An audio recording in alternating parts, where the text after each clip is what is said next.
And there's some support for this argument because early on, back in the 50s, when contactees were first talking about being taken aboard these craft and stuff, they talked about these rotary dials with numbers on them, okay? Because that was our technology. Today, we have people, experiencers and abductees, who say that they've seen these LED things like the watches and clocks we have today, because now we have that technology. So it's really kind of an interesting aspect of this whole thing.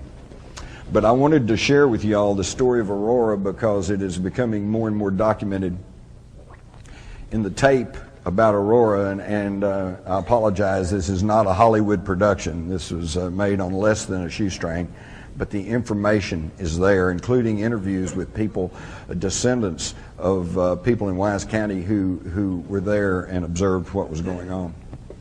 And of course these are available, and like I said, you can get a copy of this front page.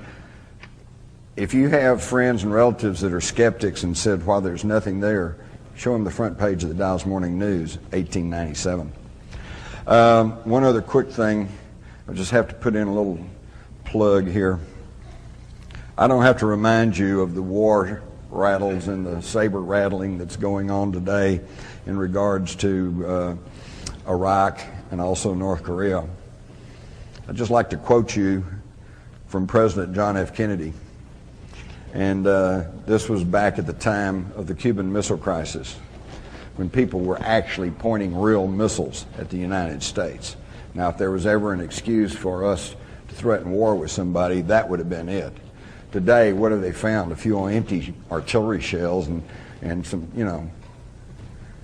President Kennedy said, the United States, as the world knows, will never start a war. We do not want a war. We want to build a world of peace where the weak are safe and the strong are just.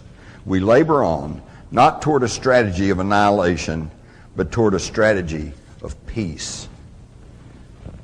Think about that, folks. How far have we come? From a leader who epitomizes peace and the seeking of peace through strength, to a leader who says, if you don't like what we want to do, we'll just come kill you. It's amazing. Now, how many of y'all have heard of the mystery of Rennes-le-Chateau? How many of you really truly understand what that's all about? Stick with me. I think I'll help put this together for you. How many of y'all are familiar with the work of Zecharia Sitchin? Okay. Stick with me. I think I can tie this together for you. But first, we're going to have a pop test. Everybody got pencil paper number 1 to 10? No, you don't have to do that. How long did the 100 Years' War last? Anybody? 116 years. You get the gold star. 116 years for the 100 Years' War. What color is a purple finch? It's red. Okay? Which country makes Panama hats? Ecuador. Where does the term America come from? Ah, some of you all went to the same high school I did.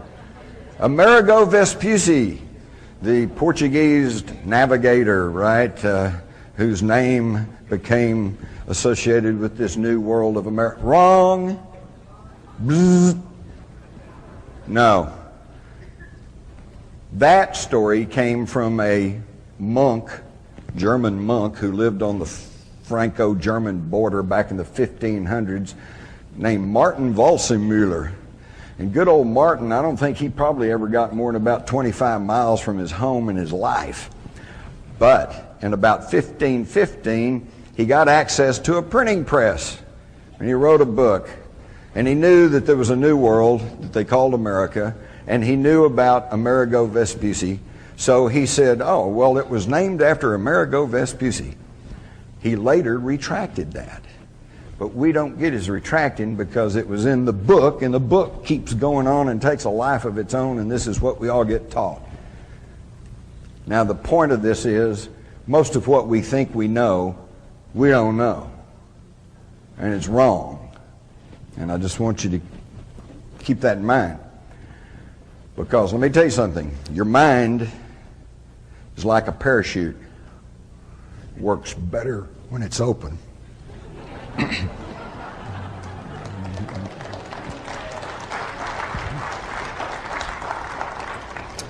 All right, now to try to hurry on through this. I do fine until I get up in front of people. I guess y'all make me nervous. You notice how nervous I am. Ruled by secrecy, the hidden history that connects the Trilateral Commission, the Freemasons, and the Great Pyramid. Now, I hate going to places where they put up something and then they read it to you. Hey, thank you, I can read just fine. But I do want to read you this first quote, and then I'm not going to read you the rest. You can read them for yourself. But this one, I think, tells the story. And this is not a conspiracy theorist. This is not Jim Marrs' quote.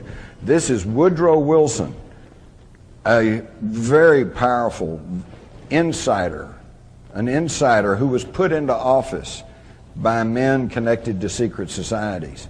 He knew what was going on, and what did he write? Some of the biggest men in the United States are afraid of somebody. They're afraid of something. They know that there is a power somewhere so organized, so subtle, so watchful, so interlocked, so complete, so pervasive that they better not speak above their breath when they speak in condemnation of it. How much more do you want, folks? He's trying to tell us what's going on. Now, what I've done here and what I'm going to present to you all is a synthesization, easy for me to say, synthesization, a compilation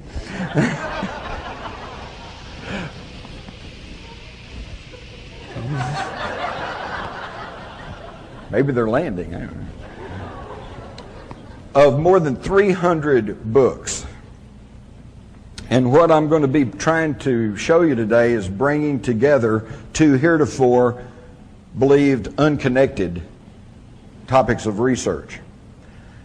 And this is going to get interesting in the coming years because most of you have been at this UFO research game for a long time. And when you started off, it was most people just really laughed and snickered at you. Today, some of them still do, but some of them don't. Today, there's a rising and growing acceptance that there's something out there and that we're probably not being told the truth.